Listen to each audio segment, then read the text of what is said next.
नमस्कार and welcome you all to study IQ. मैं हूं प्रशांत धवन और रिसेंटली एक बहुत ही इंपॉर्टेंट एक्चुअली दो बहुत ही इंपॉर्टेंट स्टेटमेंट्स दी है भारत के विदेश मंत्री डॉक्टर एस जयशंकर ने। पहली बात तो इन्होंने अब रूल आउट कर दिया है सार्क का रिवाइवल, कि सार्क जो ग्रुप है ये वापस मोस्ट प्रॉब्ली नहीं आने वाला, और साथ ही साथ ये भी ऐड कर दिया कि सार्क पाकिस्तान की वजह से प्रॉब्लम में है और हो सकता है कि पाकिस्तान के साथ भी इन द फ्यूचर और ज़्यादा प्रॉब्लम्स आए ना। उसके अलावा मैं एक बात नोट कर रहा था कि मालदीव्स के जो प्रेसिडेंट है आज के समय, मुइज़ू, इन्होंने जब इनडायरेक्टली ये कह दिया कि इंडिया बुली है, हम बुली नहीं होंगे, उसके जवाब में जयशंकर साहब ने जिस तरीके से बताया है कि क्या आप इंडिया जैसे कंट्री को एक बुली बुली होता है जो कमज़ोर को डराता है, धमकाता है, अपनी पावर का इस्तेमाल करता है। तो जयशंकर साहब ने कहा कि इंडिया के आप काम देखिए पिछले कई सालों में, आपको लगता है किसी भी एंगल से हम बुली होंगे। और इनका जो जवाब है, मैं ये देखकर हैरान था कि अमिताभ बच्चन भी ये कह रहे थे, वाह वेल सेड सर। और बहुत कम देखने को मिलता है कि विदेश नीति के टॉपिक्स को लेकर लोगों का इतना इंटरेस्ट हो कि जो बड़े बड़े लेजेंडरी स्टार्स हैं, जो मूवी एक्टर्स हैं, वो भी जियो पॉलिटिक्स के इशू पर कमेंट करें। और बाय द वे, इस टॉपिक पर मैंने एक अलग से शॉर्ट वीडियो भी बनाई है कि देश के हर नागरिक को इंटरनेशनल रिलेशंस, फॉरेन पॉलिसी में इंटरेस्ट लेना चाहिए। आपकी लाइफ को भी ये इम्पैक्ट करता है ना। सबसे पहले हम बात करते हैं सार्क की, कि सार्क आज के समय कहां खड़ा है और जयशंकर साहब के हिसाब से सार्क और पाकिस्तान को लेकर क्या प्रॉब्लम्स हैं।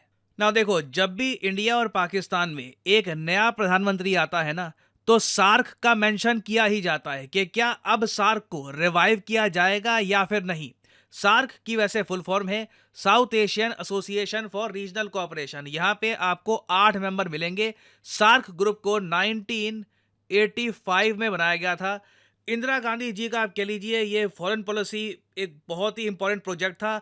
बाद में उनके जो पुत्र हैं राजीव गांधी, उन्होंने सार्क को आगे बढ़ाने की कोशिश करी। बट देखो, सार्क में ना हमेशा पाकिस्तान की वजह से प्रॉब्लम्स रही है। कभी सार्क ने अपना जो पोटेंशियल है वो रीच किया नहीं है। और रिसेंटली जब जयशंकर साहब से पूछा गया कि अब सार्क को लेकर आपका क्या व्यू पॉइंट है, सार्क को क्या हम वापस पुनर्जीवित करेंगे।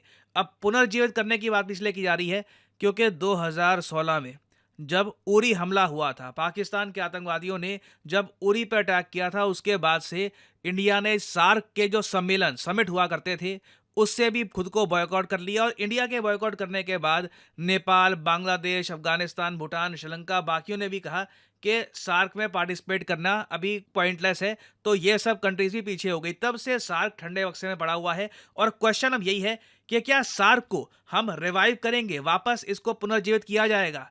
इसको लेकर जयशंकर साहब ने रिसेंटली ये कहा। ये जो छोटी सी क्लिप है ये मैं चाहता हूं आप सुनिए।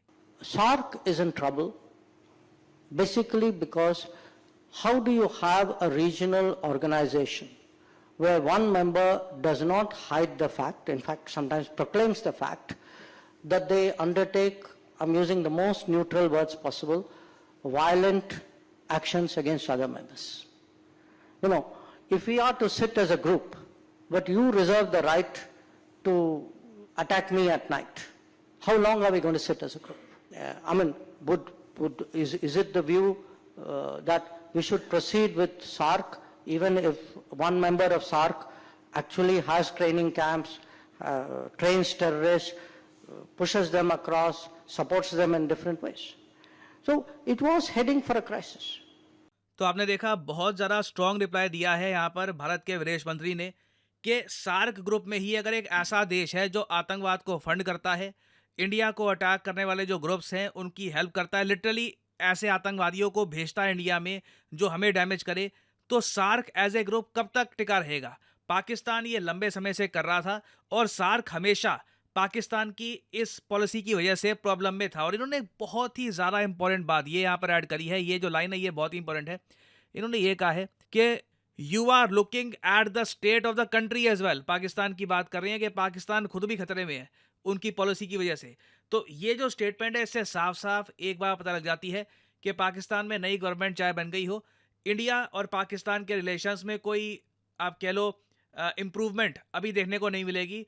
ना इंडिया सार्क को वापस रिवाइव करना चाहता है, कोई अभी के लिए समिट नहीं होंगे। बिम्स्टेक जो ग्रुप है उसको ज़्यादा प्रमोट किया जाएगा ना। सार्क के इशू के अलावा भारत के विदेश मंत्री से एक सवाल यही पूछा गया कि मालदीव्स के प्रेसिडेंट मुइज़ू ने, ये जो 9 सेकंड की क्लिप है जो आप देखने वाले हैं यहाँ पे आप देख पाओगे, we may be small, but that doesn't give you the license to bully us. और बड़ा शुक्रिया.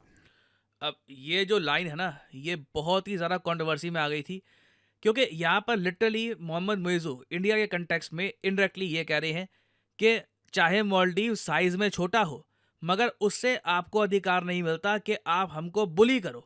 अब ये जो कमेंट है ना, इसके रिस्पॉन्स में कहीं ना कहीं इंडिया को रिप्लाई देना ही था, और जयशंकर साहब ने सिंपली यहाँ पर ये कहा कि बुली, जो तुम यहाँ पर शब्द इस्तेमाल कर रहे हो, बुली देखो आप कह सकते हो चाइना है. चाइना जिस तरीके से फिलीपींस का जो एरिया है ये हड़पने की कोशिश कर रहा है, ज़बरदस्ती आइलैंड्स बना रहा है, ताइवान के आसपास बम बरसाता है, ये सब काम इंडिया बिल्कुल नहीं करता. जयशंकर साहब ने साफ साफ बोला कि जो बुली होते हैं ना, जिन्हें मज़ा आता है कमज़ोर को मारने में, धमकाने में, जो उस टाइप के लोग या उस टाइप की जो कंट्रीज़ होती हैं, वो किसी के ख़राब टाइम में $4.5 बिलियन की एड नहीं देते. क्योंकि इंडिया ने, आप अगर देखो पिछले कुछ सालों में, $4.5 बिलियन जो अपने आप में ह्यूज अमाउंट है, इतने की तो सिर्फ एड दी है. उसके अलावा जयशंकर साहब ने यह भी कहा कि जब इंडिया के आसपास के कंट्रीज़ को वैक्सीन की आवश्यकता थी कोविड पेंडेमिक के टाइम में, तब भी इंडिया ने हेल्प करी है. बुली कंट्रीज़ ये सब नहीं करते. ये जो छोटी सी क्लिप है, ये मैं चाहता हूँ आप देखें. इस क्लिप की भी काफ़ी प्रशंसा हो रही है, और अमिताभ बच्चन ने भी इस क्लिप को देख के ही कहा था कि वाह sir, well said. Because I fold into it the other question as well. How is India perceived by neighbors? The big change today in this part of the world is what has happened between India and its neighbors. When you say India is perceived as a big bully, big bullies don't provide $4.5 billion when the neighbors are in trouble. Big bullies don't supply vaccines to other countries when COVID is on, or make exceptions to their own rules to respond to food demands or fuel demands or fertilizer demands because some war in some other part of the world has complicated their lives. Jaishankar साहब ने यहाँ पर बहुत ही अच्छा reply दिया है. इन्होंने ना सिर्फ वैक्सीन, उसके अलावा इंडिया की जो एड है सिर्फ उसकी बात ही नहीं करी. इन्होंने ये भी कहा अगर मान लो किसी कंट्री में फर्टिलाइज़र की भी अगर कमी है, फर्टिलाइज़र देखिए बहुत ही इंपॉर्टेंट है किसानों के लिए. फर्टिलाइज़र नहीं होगा, खाना नहीं उगेगा, देश में खाने की कमी हो जाएगी, इन्फ्लेशन बहुत ज़्यादा बढ़ जाएगी. तो इंडिया ने ना अपने आसपास के कंट्रीज़ के लिए जब ज़रूरत आन पड़ी थी, तब फर्टिलाइज़र भी ऑफ़र किया है. ये बहुत ही ज़्यादा इंपॉर्टेंट है दुनिया को बताना, क्योंकि मैं अब ये देख रहा हूँ, एक टाइम पर ना हम लोग सिर्फ अच्छा काम करते थे, दुनिया को बताते नहीं थे कि हम अच्छे हैं. बट आज के समय देखिए नीड ये है कि आप अच्छे काम भी करिए, साथ में दुनिया को बताइए भी कि आप अच्छे हैं. नहीं तो जो आपके एनिमी कंट्रीज़ हैं वो आपकी ऐसी इमेज बना सकते हैं कि देखिए आप कुछ करते नहीं हैं, आपने नेबर्स के लिए कुछ किया नहीं है. तो बहुत इंपॉर्टेंट है दुनिया को बताना कि हम लोगों ने, इंडियंस ने अपने नेबरहुड के लिए क्या किया है और कितना धैर्य रखा है. इवन दो हमसे कई गुना छोटे कंट्रीज़ ने इंडिया के बारे में बहुत ज़्यादा बड़ी बातें बोली हैं, और इसे कहते हैं एक मैच्योर नेबर बनना. और वैसे मैं आपको ये बता दूं कि इंडिया और मालदीव से रिलेटेड भी एक बड़ी न्यूज़ आने वाली है आने वाले 1 से 2 महीने में. ये मैं प्रॉपर्ली ट्रैक करूंगा. जैसे ये बड़ी न्यूज़ आती है उस पर मैं आपके लिए एक अपडेटेड वीडियो लेके आऊँगा. और इसी नोट के साथ यह है वीडियो का अंत. Thank you for listening and as always, मेरा गॉड्स वॉच ओवर यू.